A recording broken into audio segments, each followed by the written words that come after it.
I just want to piggyback off something Wiz said in the last segment, like that title of gangster rap, that goes back to someone else controlling our narrative. Like you were saying, Mario, like it was something we saw when we looked out of our windows and walking down our streets.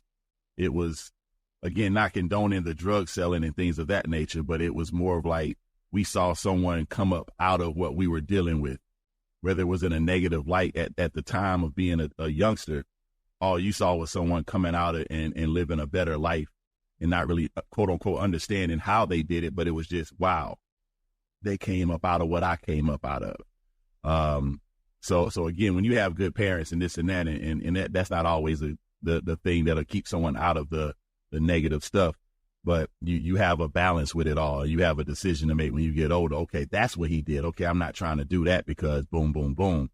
But that gangster rap and stuff, it was a narrative that was controlled by folks who don't understand us.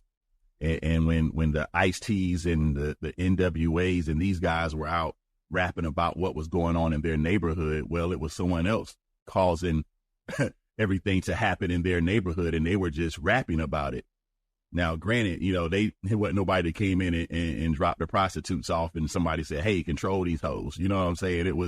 That was something that developed because of the circumstances or whatever, and people trying to get out of their current situations, which, again, not always the right move, but it was something that we saw and was like, dang, they out here getting it. This guy in a Cadillac with the sunroof top, digging the scene with the gangster lean, you know what I'm saying? That kind of thing. So it was something as a youngster we all looked up to, and I had people like that in the neighborhood. And again, at the time when I was young, I didn't know anything about drug selling. I said, whoa, this dude rolling up with the car clean.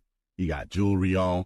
He got all the girls or whatever. And it was just something we looked up to and aspired to say, hey, I too can come up out of the mud, And also, like, I guess piggybacking off of that and what Trump just said as well, with that representation and to what Wiz said at the end of the first segment. Wiz, do you think that blaxploitation films had a similar impact that so-called gangster rap had on our generation, but at the same time, we didn't see a lot of people out here pimping and hustling and all that stuff the way that they were in the 70s?